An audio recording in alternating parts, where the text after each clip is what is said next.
Assalamualaikum student of class 4. I hope you all are good. Let's start our reading of chapter number 4, characteristics of living things. इससे पहले topics में आप लोग कहाँ तक पढ़ चुके हो? पेज नंबर 35 तक हम पढ़ चुके हैं. लास्ट टॉपिक था हमारा the life cycles of insects. Insects के लाइफ साइकिल्स के बारे में था, जिसमें हमने ग्रॉस हॉपर के बारे में पढ़ा था. ये 3 स्टेज वो इंसेक्ट्स हैं, ठीक है, जिनके बारे में मैं बताया था. आज हम इनके 4 स्टेज जो थे उनके बारे में देखेंगे कि 4 स्टेज कौन से हैं. Butterflies and house flies are example of 4 stage life cycle. The eggs hatch, a larva comes out, the larva, crab, caterpillar or maggot feeds and grows. It covers itself in a cocoon. This stage is called a pupa. When the pupa opens and the adult insects come out. ये है 4 stage insects. जैसे कि एक की butterfly के बारे में है. सबसे पहले कि eggs, larva, then pupa, फिर बटरफ्लाई, एक खूबसूरत बटरफ्लाई.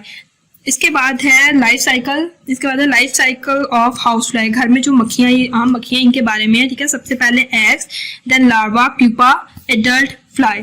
तो ये है 4 स्टेज इंसेक्ट्स. 3 स्टेज के बारे में आपने कल पढ़ा था, ग्रॉस हॉपर्स, और आज आपके 4 स्टेज में आते हैं बटरफ्लाइज और house fly. Similarities and differences. Living things की सिमिलैरिटीज और डिफरेंसेस, कि उनके अंदर क्या क्या चीजें मुशाबत रखती हैं और क्या क्या उनके अंदर चीजें डिफरेंट है, फर्क है.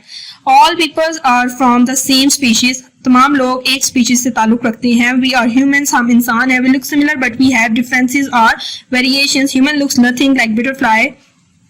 We have some similar features, legs for example, but we are different species with a lot of obvious variation. Have you noticed how people look a little bit they are like their mother and like a little bit like their father? However, they do not look exactly the same as either parent. This is because we inherit half of our features from other parents.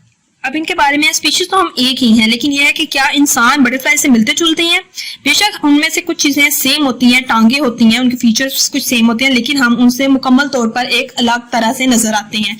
कभी आपने notice किया कि हम कुछ दिखने में अपने माँ बाप जैसे नजर आते हैं? कुछ फीचर्स हमारे माँ बाप जैसे होते हैं, जैसे कि किसी बच्चे की नाक, किसी की आंखें, किसी के बाल, कुछ ना कुछ अपने माँ बाप से मिलता जुलता है. तो ये किस वजह से है? ये हमें इनहेरिट होता है, विरासत में मिलता है अपने माँ बाप से. कुछ चीजें हमें अपने माँ बाप से विरासत में मिलती हैं. इस वजह से बच्चा अपनी माँ की तरह या अपने बाप की तरह नजर आते हैं. Plants and animals inherit characteristics from their parents, but characteristics can also be affected by their environment. Plants, पौधे और जानवर inherit करते हैं आगे एक चीज को, दूसरी अपने जो characteristics हैं उनको inherit करते हैं, विरासत में आगे देते हैं बच्चों से, from their parents, ठीक है, अपने माँ बाप से हासिल करते हैं. लेकिन कुछ characteristics, कुछ खसूसियात ऐसी होती हैं जो कि environment पे effect भी करती हैं. अब ये है, there are many kinds of dogs. Dogs की डिफरेंट मुख्तलिफ इकसाम होती हैं. They have similarities. इनके अंदर सिमिलैरिटीज हैं. इनकी भी 4 टांगे हैं, इन सब की 4 टांगे, एक दुम. But all parts of the same species dog. इनके अंदर डिफरेंसेस क्या हैं? एक तो अब देखिए इनके अंदर कितना ज्यादा फर्क है. हालांकि ये सेम स्पीशीज हैं, सेम चीज है, लेकिन इनके अंदर फर्क है. Life cycle of flowering plant. एक फूलदार पौधे का लाइफ साइकिल. इससे पहले आप प्लांट, एनिमल और इंसानों के बारे में, ह्यूमन के बारे में पढ़ चुके हैं, तो अब इनका देखते हैं. The adult plant has root. एक एडल्ट प्लांट की एक जो बढ़ क्या होता है, बड़ा अच्छा खूबसूरत पौधा, ठीक है, उसकी रूट्स होती हैं, स्टेम्स, लीव्स, सीड्स, ये तमाम चीजें उसके अंदर पाई जाती हैं. But it also bears flower. लेकिन उसके ऊपर फूल भी पाए जाते हैं. In some plants the flower develops into fruit which contains the seed. कुछ पौधों के अंदर ये जो फूल होते हैं, इनके अंदर फ्रूट डेवलप एक फ्रूट की सूरत में आ जाते हैं, जो कि सीड्स में पाए जाते हैं. इनके ऊपर सीड्स पाए जाते हैं. अब ये एक डायग्राम है जिसके अंदर सबसे पहले आपको एक एडल्ट प्लांट, उसके बाद फ्रूट विद सीड्स, एक फ्रूट जिसके अंदर एक सीड्स हैं, फिर उस सीड से नेक्स्ट जर्मिनेशन ऑफ सीड. मतलब ये प्रोसेस दोबारा उसी प्रोसेस पे चल रहा है, एक सर्कल, एक साइकिल चल रहा है. जर्मिनेशन ऑफ सीड, सीड का दोबारा सीडलिंग में आना, and then adult plant, again fruit with seed, germination of seed, and इसी तरह ये सर्कल आपका चलता जाता है. Non flowering plants go through similar stages. ऐसे पौधे जिनके ऊपर फूल नहीं होते वो बहुत सी स्टेजेस से गुजरते हैं, बट दे सीड्स इसी तरह की स्टेजेस से गुजरते हैं, similar, same, but they seeds are not covered like those of flowering plants. लेकिन इनके सीड्स इस तरह नहीं कवर्ड होते, इस तरह ढके हुए नहीं होते.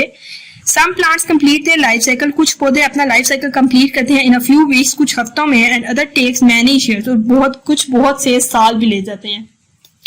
मतलब इनका डिफरेंट टाइम में रिक्वायर्ड होता है कि कितने टाइम पे वो अपना सर्कल कंप्लीट करते हैं. Do you know some seeds can last a long time before they germinate? In the mid-90s, a Chinese lotus plant grew from a seed that was around 1400 years old. अच्छा, पौधों के बारे में है कि पौधे काफी टाइम भी लेते हैं और काफी कम टाइम भी लेते हैं.